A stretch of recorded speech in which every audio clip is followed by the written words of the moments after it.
द्वैत विशिष्टवाद कुशवैरद्वैत भकृर्चितम् सार विचार चारु मनसं संखावतं वल्लभम् स्वाप्तानाप्त समस्त जीव सदयं ज्ञानाश्रयमाश्रयम् स्वाप्तानाप्त समस्त जीव सदयं ज्ञानाश्रयमाश्रयम् वन्दे द्वैत गुरुं जगतां धीशङ्करं शङ्करम् वन्दे द्वैत गुरुं जगतां धीशङ्करं शङ्करम्।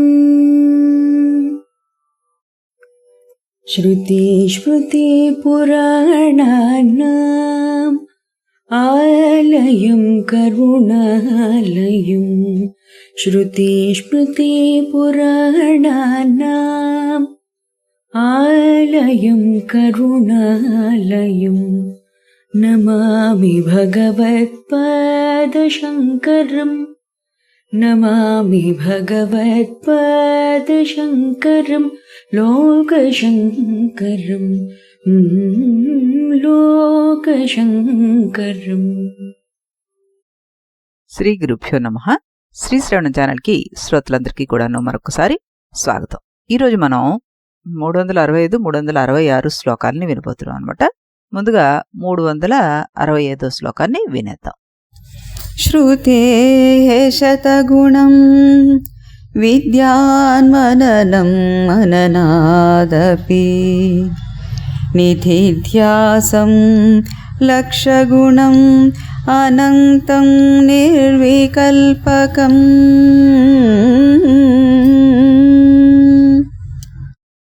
పదార్థాన్ని చూద్దాం మనం. శృతేహ శ్రవణం కంటే శతగుణం 100 రెట్లు శ్రేష్టమైనది. విద్యాత్ తెలుసుకోవాలి. మననాత్ అపి మననం కంటే కూడా. నిధిధ్యాసనం నిధిధ్యాసనము లక్షగుణం 1,00,000 రెట్లు శ్రేష్టమైంది అంటున్నారు. అనంతం అనంతమైన ఫలితాన్ని ఇచ్చేది. నిర్వికల్పకం నిర్వికల్ప సమాధి అంటూ చెప్పడం జరిగిందనమాట ఇందులో. అంటే శ్రవణం కన్నా మననం 100 రెట్లు గొప్పది, మననం కన్నా నిధిధ్యాస 1,00,000 రెట్లు గొప్పది.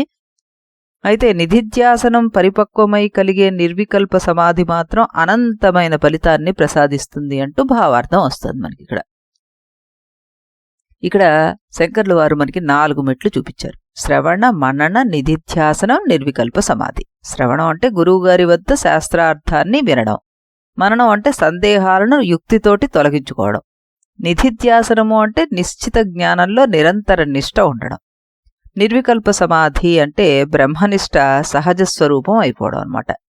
ఇక్కడ శతగుణ, 1,00,000 గుణం అనే సంఖ్యలు గణపరిమితమైనవి కావు. అవి ప్రాధాన్యాన్ని తెలియజేసే అలంకార ప్రయోగం కింద మనం తీసుకుంటే బాగుంటుందని అర్థం అన్నమాట. మొదటి మెట్టులో మనం గురువుని ఆశ్రయించి శాస్త్రాన్ని వినడం. ఇది విత్తనం నాటడం లాంటిది. ఇక రెండో మెట్లో విన్నదానిపైన సందేహాలు తొలగించడం. అంటే ఏంటి? నేను శరీరం కాదు, నేను చైతన్య స్వరూపుణ్ణి. ఈ సత్యాన్ని యుక్తితోటి స్థిరపరచుకోవడం. ఎలాగా మనకి నేతి నేతి అంటూ ఒక్కొక్కదాన్ని మనం తీసేస్తూ యుక్తితోటి ఒక సత్యాన్ని స్థిరపరుస్తున్నాం. అంటే ఇది విత్తనానికి నీరు పోయడం లాంటిది అని అనుకోవాలి. ఇప్పుడు జ్ఞానాన్ని జీవితంగా మార్చడం. ప్రతి సందర్భంలో కూడాను మనం నేనే పరబ్రహ్మ స్వరూపుణ్ణి అనే నిష్టలో నిలవడం. ఇదేమవుతుంది? చెట్టుని పెంచడం లాంటిది అవుతుంది అనమాట. ఇక 4వ మెట్టుకు వచ్చేసరికలా నిర్వికల్ప సమాధి. ఇక్కడ ఇక సాధన అనేది ఏం లేదు, సాధకుడు లేడు, సాధ్యమూ లేదు. మిగిలేది అఖండ బ్రహ్మ. అదే ఫలాలతో నిండిన వృక్షం అని మనం అర్థం చేసుకోవాలన్నమాట.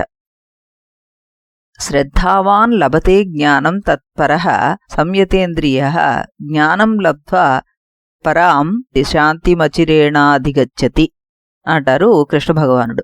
శ్రద్ధావాన్ తత్పరః సంయతేంద్రియ జ్ఞానం లభతే జ్ఞానం లబ్ధ్వా పరాం శాంతిం అధిగచ్చతి అని దీని అన్వయం చెప్పుకుంటే మనం శ్రద్ధతోటి ఏకాగ్రతతోటి ఇంద్రియ నిగ్రహంతో ఉన్నవాడు జ్ఞానాన్ని పొందుతాడు. ఆ జ్ఞానం ద్వారా పరమశాంతిని చేరుకుంటాడు అంటూ కృష్ణ పరమాత్మ మనకి బోధిస్తారు గీతలో. గీతలో చెప్పిన శ్రద్ధ, తత్పరత్వము, జ్ఞానము, శాంతి ఈ 4 దశలనే మనం ఇక్కడ శ్రవణము, మననము, నిధిధ్యాసన, సమాధి రూపంలో చెప్పుకోవచ్చు అన్నమాట. ఆత్మవా అరే ద్రష్టవ్య, శ్రోతవ్యో మంతవ్యో నిధిధ్యాసితవ్య అంటారు బృహదారణ్యకంలో. ఆత్మ శ్రోతవ్య, మంతవ్య, నిధిధ్యాసితవ్య అంటారు. అంటే ఆత్మను గురించి ముందుగా వినాలి, తర్వాత మననం చేయాలి, చివరికి నిధిధ్యాసనం చేయాలి అంటూ ఉపనిషత్తు మనకి బోధిస్తుంది. ఇది శృతి ప్రమాణం. ఇకపోతే మన శంకరాచార్యుల వారి ఉపదేశ సాహస్రికంలో కూడాను ఇదే విషయాన్ని చెప్తారు ఆయన. శ్రవణ మనన నిధిధ్యాసన అని మోక్ష సాధన అని అంటారు ఆయన. శ్రవణము, మననము, నిధిధ్యాసే మోక్షానికి ప్రత్యక్ష సాధనాలు అంటూ చెప్పడం జరుగుతుంది. తెలిసి రామచింతనతోటి నామము సేయవే ఓ మనసా అంటుంది త్యాగరాజస్వామి కృతి. కేవలం వినడం కాదయ్యా, ఆ జ్ఞానంలో నిలిచి నిరంతర స్మరణ చేయాలి. అది నిధిధ్యాసం అంటే. శంకరాచార్యుల వారిని తీసుకుంటే మనం గోవింద భగవత్పాదుల వారి వద్ద శ్రవణం చేశారు, తర్వాత మననం చేసి శాస్త్ర సందేహాలను నివృత్తి చేసుకున్నారు. నర్మదా తీరంలో గాఢ నిధిధ్యాసతోటి బ్రహ్మనిష్టలో స్థిరపడ్డారు ఆయన. ఆ తర్వాత ప్రపంచానికి ఉపనిషత్తుల అద్వైత సత్యాన్ని బోధించారు. ఆయన జీవితమే ఈ శ్లోకానికి మనం ఒక సజీవ వ్యాఖ్యానం కింద చెప్పుకోవచ్చు అనమాట. ఇక్కడ శంకరాచార్యుల వారు నిజంగా చెప్పాలి అంటే మనకి ఒక ప్రశ్న వేస్తున్నట్టే అనిపిస్తుంది. మీరు వేదాంతం వింటున్నారా లేక వేదాంతంగా జీవిస్తున్నారా? శ్రవణం చెవుల్లోకి వెళ్తుంది, మననం బుద్ధిలోకి వెళ్తుంది, నిధిధ్యాస అన్నది హృదయంలోకి వెళ్ళిపోతుంది, సమాధి ఇక స్వరూపంగానే మారిపోతుంది అనమాట. అందుకే శంకరుల వారు సంఖ్యలతో పోల్చి చివరికి అంటున్నారు, నిర్వికల్ప సమాధి ఫలం ఏమిటంటే అనంతము అంటూ. నిజంగా వేదాంత సాధనకు సంపూర్ణ మార్గపటాన్ని అందిస్తోంది ఈ శ్లోకం. శ్రవణం ద్వారా శాస్త్రజ్ఞానం లభిస్తే, మననం ద్వారా సందేహాలు తొలగిపోతే, నిధిధ్యాస ద్వారా ఆ జ్ఞానం అచంచల నిష్టగా పరిణమిస్తుంది. ఈ 3 దశలు పరిపక్వం అవుతే సహజంగానే నిర్వికల్ప సమాధి సిద్ధిస్తుంది. ఇక్కడ చెప్పిన ఈ శతగుణము, లక్షగుణము, అనంతము అనే పదాలు మనకి గణనం కోసం కాదని కూడా మనం చెప్పుకున్నాం. ప్రతి దశ ముందుటి దశ కంటే కూడాను అంతర్గతంగా ఎంత గొప్పదో ఇక్కడ తెలియజేస్తున్నారు మహానుభావుడు. అందుకే వేదాంత సాధకుడికి ఒక శాశ్వత మార్గదర్శనం ఇది ఎందుకు అవుతుందంటే, శ్రవణాన్ని మనం ఎప్పుడు విడవకూడదు, మననాన్ని నిర్లక్ష్యం చేయకూడదు, నిధిధ్యాసాన్ని వాయిదా వేయకూడదు. ఈ 3 పరిపక్వమైతే నిర్వికల్ప సమాధి ఒక కొత్త అనుభవంగా కాదు, సహజ స్వరూప ప్రకాశంగానే వెలుగుతుంది. అప్పుడు తెలుసుకోవాల్సింది ఏది మిగలదు. తెలుసుకునేవాడు, తెలుసుకోబడేది అన్న భేదం కరిగిపోయి మనకి అఖండ సచ్చితానంద బ్రహ్మమే అనంతానంద రూపంగా విస్ఫురిస్తుంది. ఇదే ఈ శ్లోక పరమసారము అంటూ మనం చెప్పుకోవచ్చు అన్నమాట. ఇప్పుడు మనం 366 శ్లోకాన్ని విద్దాం. నిర్వికల్పక సమాధినా స్ఫుటం బ్రహ్మతత్వమవగమ్యతే ధ్రువం నాన్యథా చలతయా మనోగతే ప్రత్యయాంతర విమిశ్రితం భవేత్. ఇది ప్రతిపదార్థం. నిర్వికల్ప సమాధిన, నిర్వికల్ప సమాధి చేత బ్రహ్మతత్వము స్ఫుటం కరతలామలకము వలె స్పష్టంగా అవగమ్యతే తెలియబడుతుంది. ధ్రువం నిశ్చయం, అన్యథా మరి ఒక ప్రకారం చేత నా తెలియబడదు. మనోగతేహ మనసు యొక్క గతి, చలతయా చంచలమైనది అవుట చేత, ప్రత్యయానంతర విమిశ్రత అంటే ఇతర ప్రత్యయములతోటి మిశ్రమైనది భవేత్ అవుతోంది అంటూ ఇక్కడ చెప్పడం జరుగుతుంది అన్నమాట. తాత్పర్యాన్ని చూస్తే మనకి నిర్వికల్ప సమాధి ద్వారానే బ్రహ్మతత్వం స్పష్టంగా నిశ్చయంగా గ్రహించబడుతుంది, అంతకన్నా వేరే విధంగా కాదు. ఎందుకంటే చంచలమైన మనస్సులో బ్రహ్మ విషయక జ్ఞానం ఇతర ఆలోచనలతో కలిసిపోయి స్థిరమైన అపరోక్షనిష్టగా నిలవదు అంటూ తేల్చారు ఇక్కడ శంకర భగవత్పాదుల వారు. ఇక్కడ ఈయన నిర్వికల్ప సమాధి యొక్క అనివార్యతను మరోసారి మనకి దృఢంగా బోధిస్తున్నారని మనం చెప్పుకోవచ్చు. అంటే గమనించాల్సిన విషయం ఏమిటి మనం ఇక్కడ అంటే, శ్రవణం జ్ఞానాన్ని ఇస్తోంది, మననం ఏమో సందేహాన్ని తొలగిస్తుంది, నిధిధ్యాస జ్ఞానాన్ని స్థిరపరుస్తోంది అనుకున్నాం. నిర్వికల్ప సమాధి ఆ జ్ఞానాన్ని అచంచలమైన అపరోక్షానుభూతిగా పరిపక్వం చేస్తుంది. ప్రత్యయాంతర విమిశ్రితం అనే పదం చాలా గంభీరమైంది. నిజమే, మనసు చంచలంగా ఉన్నంత వరకు నేను బ్రహ్మనే, నేను శరీరమే అనే ఈ రెండు భావాలు మారుమారుగా వస్తుంటాయి. ఈ ద్వంద్వాన్ని తొలగించేదే ఈ నిర్వికల్ప సమాధి అన్నమాట. మనం ఎన్నో శాస్త్రాలు చదువుతాం, ఎన్నో ఉపన్యాసాలు వింటాం, కానీ ఒక చిన్న అనుమానం వచ్చినప్పుడు కోపం వస్తుంది, ఓ నష్టం వచ్చినప్పుడు దుఃఖం వస్తుంది. ఎందుకు? శంకరులు వారు దానికి సమాధానం ఇస్తున్నారు. మనస్సు ఇంకా కూడాను ప్రత్యయాంతర విమిశ్రితమే, అంటే బ్రహ్మజ్ఞానం ఉంది, కాని దేహాభిమానం కూడా ఉంది. ఈ రెండు కలిసి ఉన్నాయి. అందుకే ఆయన చెప్తున్నారు, ఇక్కడ మనకి నిర్వికల్ప సమాధి చాలా అవసరం అంటూ. అక్కడ మనస్సు ఒకే బ్రహ్మాకార వృత్తిగా నిలుస్తుంది. అప్పుడు నేను బ్రహ్మనే అనే జ్ఞానం ఆలోచనగా కాక స్వరూపంగా వెలిగిపోతుంది అంటున్నారు ఆ మహానుభావుడు. యం లబ్ధ్వా చ అపరం లాభం మన్యతే నా అధికం తతః యస్మిన్ స్థితో నా దుఃఖేణ గురుణాపి విచాళ్యతే అంటారు భగవద్గీతలో. యస్మిన్ స్థితః యోగి గురుణా దుఃఖేన అపి నా విచల్యతే అని అన్వయం వస్తే మనకి ఈ స్థితిని పొందిన తర్వాత, అంటే ఈ నిర్వికల్ప సమాధి స్థితిని పొందిన తర్వాత, ఆ తర్వాత దానికంటే గొప్ప లాభం లేదని భావిస్తాడు. ఏ మహా దుఃఖం అతన్ని కదిలించలేదు. అదే పరమయోగ స్థితి అంటారు కృష్ణ పరమాత్మ.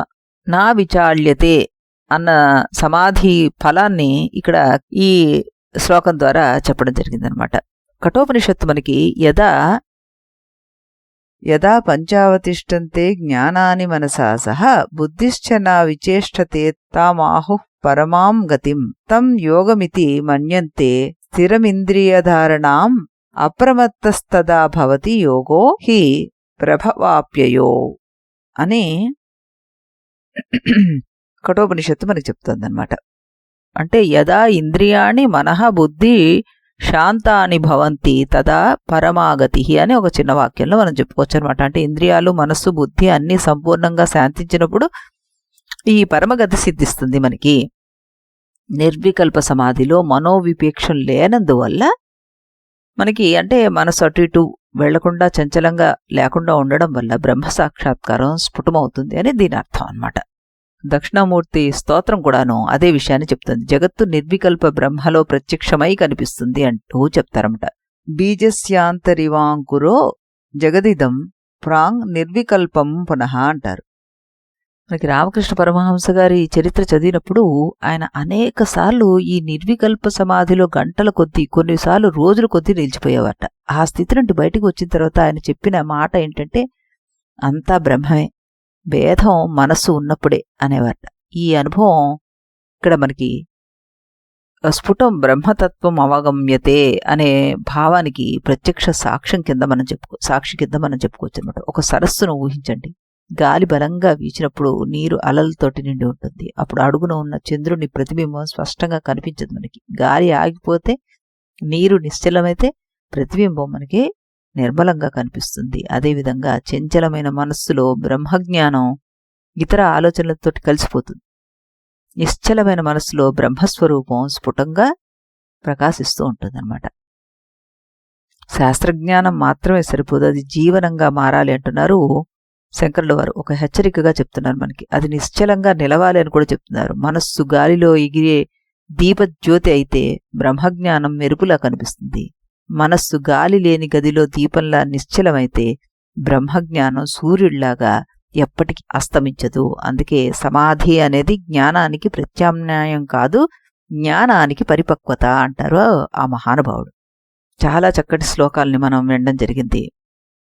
దీని ఓవరాల్గా సారం ఏమిటి మనకి అంటే, మళ్ళీ ఇంకొకసారి చూస్తే గనక ఈ శ్లోకం నిజంగానే వేదాంత సాధనలో అత్యంత సూక్ష్మమైన సత్యాన్ని తెలియజేస్తోందేమో అనిపిస్తుంది.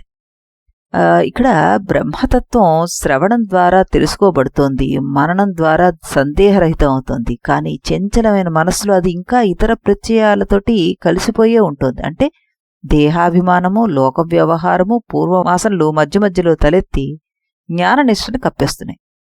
మరి భగవత్పాదులు వారు నిర్వికల్ప సమాధినా స్ఫుటం బ్రహ్మతత్వం అవగమ్యతే అని నిశ్చయంగా ఇక్కడ ప్రకటించారు. అంటే ఇవన్నీ చేస్తూ కూడాను మీరు ఈ నిధిధ్యాసలను ద్వారా మనస్సుని కంట్రోల్ చేసుకొని నిర్వికల్ప సమాధిలో కూర్చోగలిగితే మీరు బ్రహ్మతత్వాన్నే పొందుతారు అంటున్నారండి. మనస్సును శాంతింపచేయడం జ్ఞానానికి విరుద్ధమేమీ కాదు.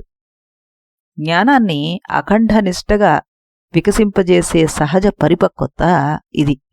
వికల్పాలు శాంతించినప్పుడు జ్ఞాని కొత్తగా బ్రహ్మాన్నేమీ పొందడం లేదు. ఎప్పటినుంచో తన స్వరూపమే అయిన ఆ బ్రహ్మని అన్ని ఆవరణల నుండి విముక్తమై స్పష్టంగా ప్రకాశింపజేస్తున్నాడనమాట. ఇదే నిర్వికల్ప సమాధి మహిమ. ఈ రకంగా మనం ఈ శ్లోకాన్ని అర్థం చేసుకోవడానికి ప్రయత్నం చేశాం. భగవత్పాదుల వారి కృపతోటి మనం మళ్ళీ రేపు మరో 2 శ్లోకాలను వినడానికి ప్రయత్నం చేద్దాం. అంతవరకు సెలవు. इति गुरुवाक्यम्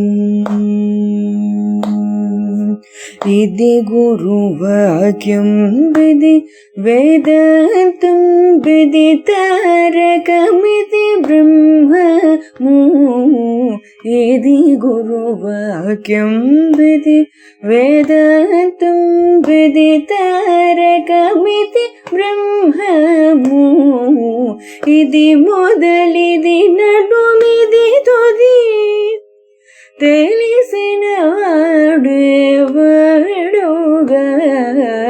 ఇది మొదలిది నడుమిది తుది తెలిసిన వాడేవాడుగా ఇది గురువాక్యం విధి వేదాంతం విదితారకమితి బ్రహ్మము ఇది గురువాక్యం.